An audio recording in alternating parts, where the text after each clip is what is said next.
Party ఫిరాయింపులు అనేవి తెలంగాణలో కాదు యావత్ దేశంలోనే ఒక తంతుగా మారిన పరిస్థితుల్లో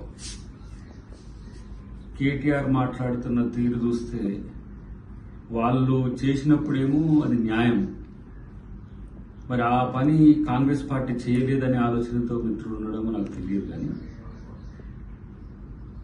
టీడీఎల్పీని మర్జీ చేసుకుంటూ సిఎల్పీని మర్జీ చేసుకుంటూ ఇతర పార్టీలో వచ్చిన వాళ్ళందరినీ చేసిండ్రు. మరి అప్పుడు మీకెందుకు చట్టం న్యాయం మరి పనిచేయలేదు? సో చట్టపరమైన న్యాయపరమైన అంశాల్లో కాంగ్రెస్ ప్రభుత్వం ఏదైనా ధీటుగా ఎదుర్కోగలదు, ఒక అంశం. రెండవది, వీళ్ళు మాట్లాడుతున్న తీరు పార్టీలు మారిన వాళ్ళ మీద వాళ్ళను ప్రజాక్షేత్రంలో ఓడగొడతాం, వాళ్ళకు బుద్ధి చెప్తామని చెప్పినప్పుడు వాళ్ళు మీకెందుకు సిగ్గులేదు? మీరెందుకు దాన్ని ఆ రోజు ప్రోత్సహించిండ్రు? మీ వల్లనే కదా ఇప్పుడు తెలంగాణలో ఈ పరిస్థితులు వచ్చినాయి.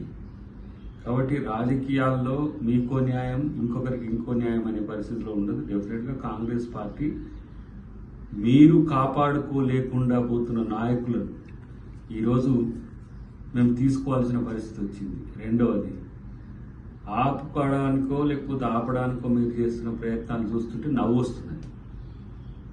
ఇప్పటికైనా రాజకీయాల్లో సరైన పద్ధతిని ఎంచుకోవడంలో బీఆర్ఎస్ ఫెయిల్ అవుతుందనేది నా యొక్క భావన. మరి ఆ రోజు మీకు ఏం తక్కువైందని కాంగ్రెస్ పార్టీ ఎమ్మెల్యేలను, టీడీపీ పార్టీ ఎమ్మెల్యేలను, ఇతర పార్టీల ఎమ్మెల్యేలను చేర్చుకున్నారు? అంటే మీకు ఆ రోజు మోడీ సపోర్ట్ ఉందినా, లేకపోతే బీజేపీ మొత్తంగా ఇట్లా చేయమని చెప్పి మీకేమైనా చెప్పిందా? 61 సీట్లు వచ్చినప్పుడు అదే పని, 88 సీట్లు వచ్చినప్పుడు కూడా అదే పని. ఇలా చెరపకురా చెడేవు అనేది మీ దాకా వచ్చినాక తెలుస్తున్నది. మీ ఎమ్మెల్యేలు మిమ్మల్ని పట్టి ఉండలేకపోతున్న పరిస్థితి ఎందుకు వచ్చిందో ఒకసారి ఆత్మపరిశీలన చేసుకుంటున్నారా? ఒక్కరోజు వచ్చి అసెంబ్లీలో కూర్చుంటే ఇతర నాయకులందరూ కూడా మిమ్మల్ని ఫాలో అవుతారు అనుకుంటున్నారా? కేసీఆర్, కేటీఆర్, హరీష్ రావు తప్పితే టీఆర్ఎస్ లో ఏముందని నేరుగా మీ ఎమ్మెల్యేలే చాటుమాటుగా చెవుగొట్టుకుంటున్న పరిస్థితి.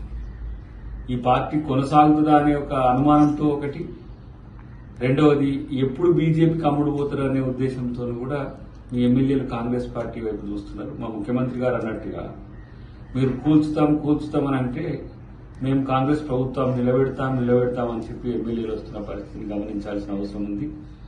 రాజ్యాంగబద్ధంగా, చట్టబద్ధంగా కాంగ్రెస్ పార్టీ ఎప్పుడు కూడా దేనికైనా కట్టుబడి ఉంటుంది. తెలంగాణ ఇచ్చిన కాంగ్రెస్ పార్టీనే కుమ్మేయాలని, కాంగ్రెస్ పార్టీనే కమ్మేయాలని, కాంగ్రెస్ పార్టీనే మొత్తం ఈ రాష్ట్రంలో, దేశంలో లేకుండా చేయాలని చేసే కుట్రలు ప్రజలందరూ గమనించారు. కాబట్టి కాంగ్రెస్ కు పట్టం కట్టిండ్రు.